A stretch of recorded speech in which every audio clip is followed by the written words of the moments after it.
The S&P Global Philippines manufacturing PMI at 49.9 after edging down to 50.8 in August. And that's coming from a three-month peak of 50.9 in the previous month. Well, with us now to break down the data, Jingyi Pan, Economics Associate at S&P Global Market Intelligence, live from Singapore. Good to see you again, Jingyi. Welcome back to the program. Good morning, Kelly. Thanks for having me. All right, so that's a level below 50 now. So how did this September PMI pan out? Well, certainly, as you said, this is the first time we've seen a below 50 mark, although it's only marginally so since March, and the third time in over 4 years, really highlighting how rare perhaps we've been seeing a sub 50 print itself, which points generally to contraction. As you already mentioned, we did see this itself really originating from the fact that demand weakness, domestic demand weakness was quite prominent to the end of September. We do see some of this potentially being temporary factors, as you mentioned, weather disruptions was something that we highlighted quite prominently coming through from comments.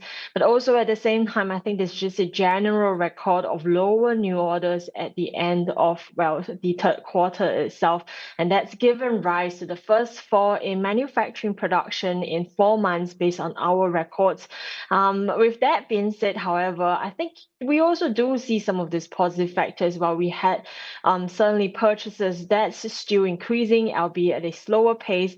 And some of the comments coming through is also the fact that there are still expectations that the future output will actually continue rising. Indeed, even though the future output index, which is our only sentiment-based PMI indicator, that fell from August, but it's still the second highest we've seen so far this year. So I think generally manufacturers are perhaps seeing this at what is maybe a temporary dip below the 50 mark and are looking, however. Could that temporary situation actually emanate from the fact that a lot of the manufacturers are starting to stop front-loading those purchases because Trump's 19% tariffs have already come into play, and that's been in effect for 2 months now? And what impact would that have going forward on PMI? Well, certainly, Katie, I think the fact is also that new export orders, as you just mentioned, that we have seen it being steady in September. So a lot of this weakness are certainly domestic driven, but you have a point certainly there as well, because it is an ecosystem, it's a supply chain, and how is that affecting the domestic market? If we take just a little bit of a step back and look at all the other PMI that has been released for the Asian region so far, you are certainly getting quite a bit of mixed picture.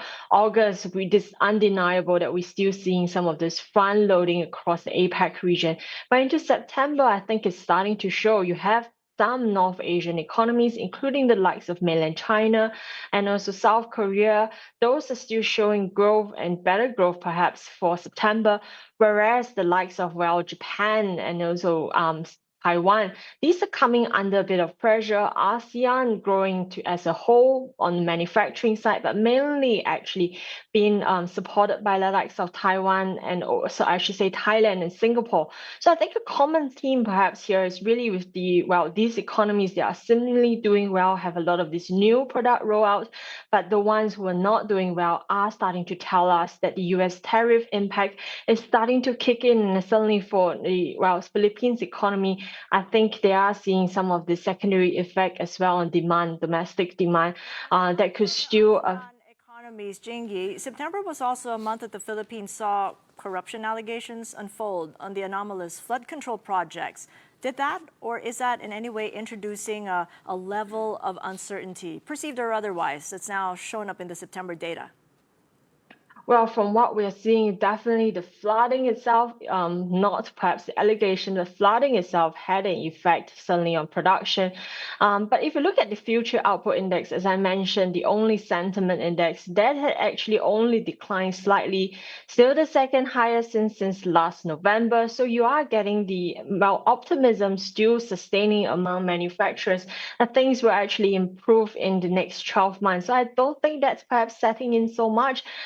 But certainly, I think, we have to take into account as well what you just mentioned with the earthquake and how that's going to affect things in the next couple of months. I think that's going to play a big factor for sure. And before you go, Jingyi, your initial thoughts on Cebu's quake, a big temblor there on the impact it may have on PMI going forward. Cebu accounting for 3.5% of Philippine GDP. What impact might it have on PMI going forward? Well, first of all, I just want to say sorry for the situation. I certainly hope anyone who requires help will receive it as soon as possible. But taking a big picture outlook, I think definitely the impact itself is expected to be a bit of shock, as we typically see with such situations. And also, as you just mentioned, Cebu is a manufacturing hub, and as well, electronics sector has been a key sector over there. So that could actually dampen the picture going forward, based on initial potential assessment here.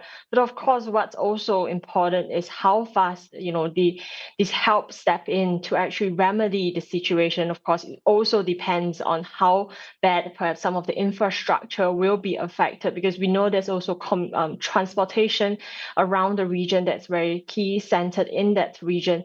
So I think, yeah, it is going to be an immediate shock that we're seeing. But if we do have a lot of this step up in terms of the support to repair the situation, I think that's going to shorten the period that the impact will be seen in the upcoming PMI numbers. Teddy. All right. Well, thank you so much for your insights. I much appreciate Jingyi Pan of S&P Global Market Intelligence in Singapore.